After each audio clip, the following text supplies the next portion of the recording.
A lot has happened since we Yes. last talked, mainly this. Yeah. Let's talk about this great building we're sitting in right now. Where'd you get the idea to build an NBA quality gym in Newfoundland? It came from the lack of resources, believe it or not. So the infrastructure here is really struggling, especially in sport and rec. So I was renting and having trouble getting different areas, and then the building I was in St. Clair's got sold, and I was kind of like, well, what do I do now? And my program was taking off, so we had at that point probably 100, 150 kids. So we were searching, had a bunch of realtors looking around, and we found this place. So this was HRC. It was a fabrication shop for the Hibernia project. Negotiated with them for a while. Tough time to buy in the market we're in. Properties are through the roof.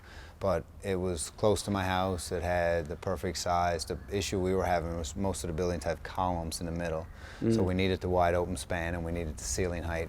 So we found this one, and it was kind of, you know, it was a beautiful property. It was only 5, 6 years old, but needed a fair bit of work to turn into what you see. So that process was grueling, interesting, and very fulfilling, to say the least. Well, your program that you mentioned is you're working with kids. It's so wonderful to see kids out together and exercising during these pandemic times. Basketball seems to be one of the sports that's surviving and thriving in this province right now. COVID was tough on a lot of people. I'm not big on excuses, and I always look to sport to help me through everything I dealt with in my life. I don't think a lot of people, that if you're not involved in sport and don't understand the impacts directly, how it affects yourself personally, your family, but then the kids.